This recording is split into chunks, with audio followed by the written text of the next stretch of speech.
Балансировочный вал Toyota Camry 2.5 мотор 2014 года.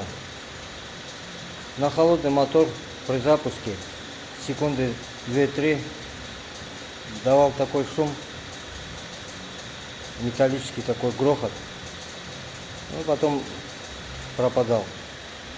Дело в том, что это у них болезнь-то проблема на этих моторах. Вся проблема исходит от балансировочного вала.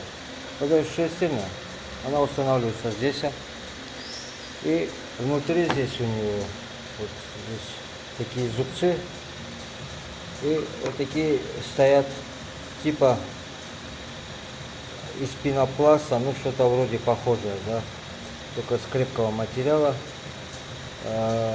такие опорные вставочки. Они изнашиваются, и здесь уже потом образуется люфт. Эта шестерня начинает вот так играть. И вот в этот момент, когда уже появляется люфт, от вот этой, как говорится, от этого люфта происходят удары и вызывает этот шум. Обычно их меняют, эти валы. Ну, тут можно, это уже у меня третий балансировочный, я их делаю так. Вот эти вставочки, я их переделываю. И все.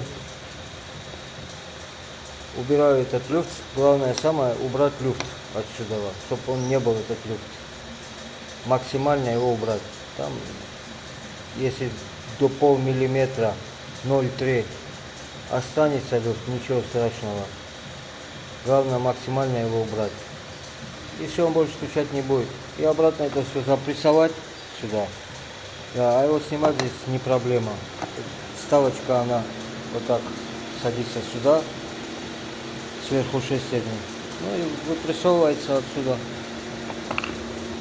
Вот этим съемником я его вытащил аккуратно. Зацепил за эту шестерню и отсюда потихонечку с нижней части подбивал. Вытащил ее.